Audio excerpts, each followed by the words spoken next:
صلى النبي صلى الله عليه وسلم فضلنا ولا فربنا فائدنا ولا فائدوين كيس waxa kamida toddobadan arrimood marka uu horeyso qofka nabiga ku saleeyaa wuxuu faa'iideeyaa ilaahay amarkiisa inuu qaato ajrigi allana uu helo akhlaaqdi ilaahay iyo malaa'igtana uu qaato ila nabigu wuxuu takhalluqu bi akhlaaqillah ilaahay akhlaaqdiisa qaat ilaahay iyo malaa'igtiisi way ku saleeyeen marka hadaynu inaguna ku saleeno rabbi baynu ku raacnay iyo malaa'igtiisa waxa uu qofkii faa'iideeyaa inuu 10 jeer ilaahay ku saliyo qofka nabiga ku saliyay sallallahu alayhi wasallam ilaahay malaa'ig ilaahay saligiisuna waa inuu naxariisanayo adoonka ama uu amaanayo الثناء عليه في الملأ الأعلى بين أيمada qaarkood caalamka kore ayuu ilaahay ku amaanaya iyo malaa'igta dhexdooda marka inuu ilaahay ku amaano 10 jeer ama uu ku naxariisto wax weyn weey waxa labaadoo lagu helayaa shafaacada nabiga sallallahu alayhi wasallam oo abaalaynu ku qabno qofka markuu muadinku aadaamo intuu yiri oo kala ka daba yiraahdo igu saliya halat lahu shafaacati shafaacada u sugantoo waajibtay buu nabiga alayhi salaatu wasalaam waxa ka faa'iidaa hamigu ilaahay kaga yareeyaa qofka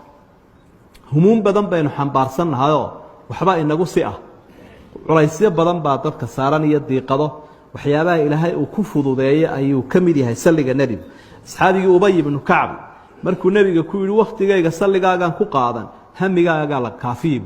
hamiga laga dul qaadi waxa afraado aynu kaga ka faa'iideyna waa sabab liqurb al-abd minhu yawm al-qiyamah adoonka uu ka sali badan yahay buu nabiga ugu dhowiyay maalinta qiyaamaha أولى الناس بي يوم القيامة أكثرهم علي صلاة وحديث صحيح الترمذي كسوغان ما لنت قيامة عدة يقولوي وعدة يقول صلي بدن بالنبي صلى الله عليه وسلم وحشنات وكفى إذا أوى سبب رد الرسول صلى الله عليه وسلم في رده وإنه النبي كاقاض أي سبب نقرن يسايو ما قف كستو يقول صلي بالنبي سلقيسا markuu igu saleeyay ilaahay ruuxdaydu ii soo celinay ana ka qaadaya marka nabiga sallallahu alayhi wasallam siga ku jawaabaya riwaaya kale waxa ay ama xadiis kale isaguna saxiixa inna lillahi malaa'ikatan sayahina fil ardi